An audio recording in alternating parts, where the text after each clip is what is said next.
Eh bien, bonsoir à tous les amis, supporters, supportrices parisiens, supporters, supportrices de Dortmund, amoureux du football, supporters d'autres clubs. Bienvenue à vous. Bravo les têtes de cons et les guignols du gouvernement et de la préfecture de Paris. Bravo, vous avez réussi ce que vous voulez, donner ce putain de huis clos au PSG. Alors en France, comme par hasard, on attend le match, on attend la semaine du match du Paris Saint-Germain face à Dortmund pour nous pondre les huis clos dans les terrains français. C'est à vomir, c'est une honte. Beaucoup vont dire que je suis dans la paranoïa, j'en ai rien à foutre. Moi, j'assume mes propos. Vous n'êtes pas d'accord, c'est votre droit. Je suis un parano, vous le pensez, c'est votre droit. Mais je vous l'ai toujours dit, le PSG a toujours dérangé. C'était pareil à l'époque quand Lucien Hernandez était entraîneur, il le disait. Le PSG a toujours dérangé. Et maintenant, c'est encore pire. Le PSG, c'est le club le plus riche. C'est le club qui écrase tout en France. On déteste ça. Et je vous l'ai toujours dit, dans les hautes instances, que ce soit en politique ou dans le football français, en France, ça fait mal au cul à beaucoup de personnes de voir que ce sont des anciens bédouins arabes qui ont repris le club de la capitale de la belle France. Voilà, ça les fait chier. J'ai pas honte de le dire, vous pouvez me traiter de parano, de mec qui crie au racisme vite. J'en ai rien à faire, c'est mon avis. Vous avez le droit de pas être d'accord avec moi. Mais c'est quand même bizarre cet acharnement, toujours le Paris Saint-Germain. Toujours le Paris Saint-Germain. Hein, et encore une fois, regardez comment c'est géré, mais comme des peintres. Valence, Atalanta, Bergame, ça fait 2 semaines quasiment que le huis clos est décrété pour ces deux équipes. Hein. Nous, on attend 2 jours, 48 heures avant le match pour décréter un huis clos. Ce sont des guignols, de toute façon, on va pas se mentir, les politiques en France, ce sont soit des mecs qui ont des fraudes fiscales au cul, ce sont des gros escrocs ou des pédophiles. Voilà ce qu'ils sont en France. Donc, des pourris de première catégorie. Enfin bref, moi ça me répugne, là, je suis en train de m'énerver tout seul, mais ça me répugne les gars, d'accord. En plus de ça, on va me dire, ouais mais c'est normal, l'État ils prennent leurs précautions, leurs machins, oh on dirait que le coronavirus c'est la lèpre ou c'est la mort ou c'est la peste, hein. Il y a beaucoup, les 3/4 des gens, on va dire 95% des gens qui le chopent, ils se soignent, ils s'en sortent. Hein. Faut arrêter de vendre de la peur comme ça, faut arrêter de nous emmerder avec ça. Et en plus de ça, c'est tout ce truc autour de cette maladie-là, c'est de l'hypocrisie.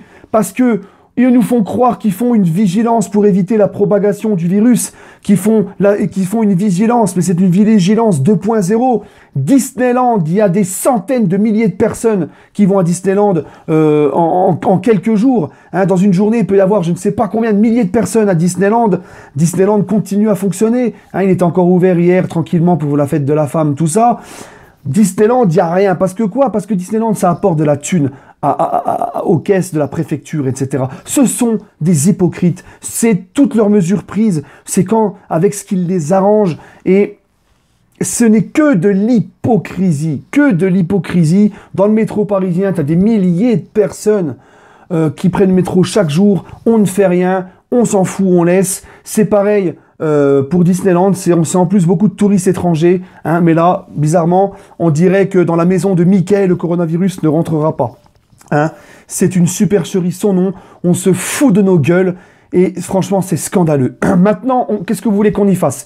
On peut rien faire. J'espère juste que les ultras du PSG, et même pas que les ultras, tous ceux qui sont dingues du PSG, qui peuvent aller au parc, allez-y les gars, allez devant le parc, donnez de la voix, arrangez-vous pour mettre un écran, arrangez-vous pour faire voir quelque chose. Pourquoi pas les ultras, pourquoi pas essayer de s'arranger avec le club pour essayer d'installer un écran devant le parc pour voir le match. Et encourager nos joueurs, leur montrer qu'on est derrière eux, leur montrer que, bien sûr que oui, à Paris, il y a des dingues de ce club, il y a de la ferveur aussi, les gars. D'accord?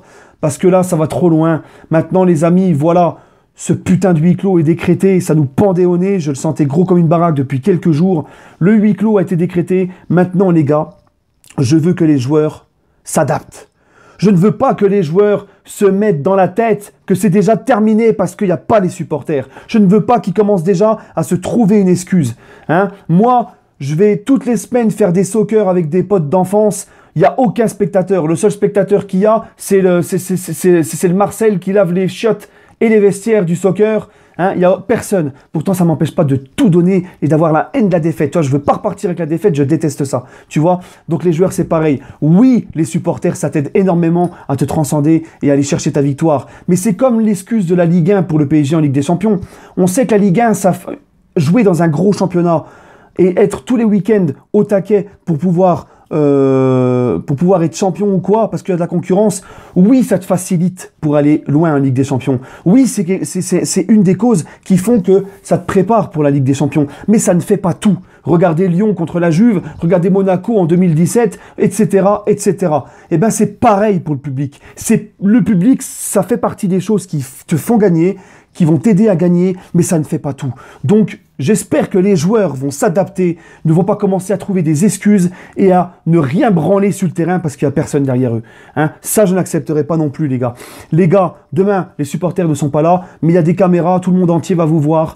Vous êtes salariés du club, vous avez une revanche à prendre sur les 3 ans d'humiliation que vous nous faites subir depuis 3 ans. Bougez-vous le cul demain et pas d'excuses. Je ne veux pas d'excuses, les gars. D'accord ? Bref, on va rester optimiste. Hein, on va rester optimiste, les amis. J'ai pas envie de commencer à faire le mec, on va baisser les bras. Ce club, on l'a dans la peau. Ce club, on l'aime. Ce club, depuis le début de saison, je vous le dis, il y a beaucoup de choses qui montrent des signes comme quoi je suis pas confiant. Ça fait 3 ans qu'à chaque fois on y croit et on est déçu. Donc forcément, au fond de nous, on est pessimiste. C'est tout à fait normal. Mais tu as cette partie en toi qui te dit on sera toujours derrière ce club, peu importe ce qu'il arrive, on sera optimiste. Moi, je vais être devant ma télé mercredi soir à huis clos avec mon pote d'enfance qui est pour le PSG depuis tout petit aussi, et on va être là, même s'il n'y a pas de supporters, on va espérer de passer enfin ces 8e, les gars. D'accord ? On va espérer les choses. Voilà, je vous en parle, là, j'ai les larmes qui commencent à me... Parce que c'est comme ça, on est des supporters, on aime ce club, c'est comme ça, les gars. D'accord ? Maintenant, même s'il y a trop de trucs, trop de signes encore qui me montrent qu'on n'y arrivera pas, qui me montrent que je suis pessimiste. Tuchel, les gars, vous avez vu la composition d'équipe qu'il veut te mettre. Il va remettre Marquinhos au milieu. Il va mettre Silva en défense. D'accord ? Silva qui n'a pas de rythme. Silva qui se chie dans le froc dans les matchs à pression. Alors peut-être que Silva, le fait qu'il n'y a pas de supporter, lui, ça va peut-être le booster. Tu vois ce que je veux dire ? Ça va peut-être lui mettre moins de pression. Mais le mec n'a pas de rythme. Le mec, ça fait 20 jours qu'il n'a pas joué au foot. 20 jours qu'il n'a pas joué un match officiel avec le Paris Saint-Germain. C'est catastrophique de le mettre titulaire. Mercredi, Marquinhos au milieu, c'est catastrophique. Tuchel est en train de saboter cette équipe. Enfin bref, j'espère quand même que ça passera. Moi, je vais espérer. C'est comme ça, je vous l'ai dit, on est des supporters. Oui, on a été déçus, mais on va espérer. C'est comme ça, les gars. Tous derrière le Paris Saint-Germain. Ne nous décevez pas. Ne nous décevez pas. C'est tout ce que je vous demande. Je peux vous dire que si le PSG... Moi, allez, je vais viser un petit 3-1 pour le PSG. Si le PSG se qualifie, on oubliera ce putain de huis clos de merde. Mais les gars, s'il vous plaît, faites-nous honneur. Mouillez ce maillot, faites-nous honneur. Avec ou sans les supporters, faites-nous honneur. Voilà, j'espère que les joueurs vont se mettre ça dans la tête. J'espère que les joueurs vont savoir s'adapter à cette situation et pas commencer déjà à se dire c'est fini parce qu'il n'y a pas les supporters. Voilà, c'est ça que je leur demande. Hein, les mecs, quand tu es joueur de foot professionnel, il faut t'adapter à toute conséquence, à toute chose. Voilà les gars, sur ce... Donnez-moi votre petit pronostic en commentaire. Je vous souhaite un très bon match d'avance. Et ah oui, Mbappé qui est malade, qui n'est même pas sûr d'être là. Enfin, bref, vous connaissez hein, ce qui se passe de toute façon.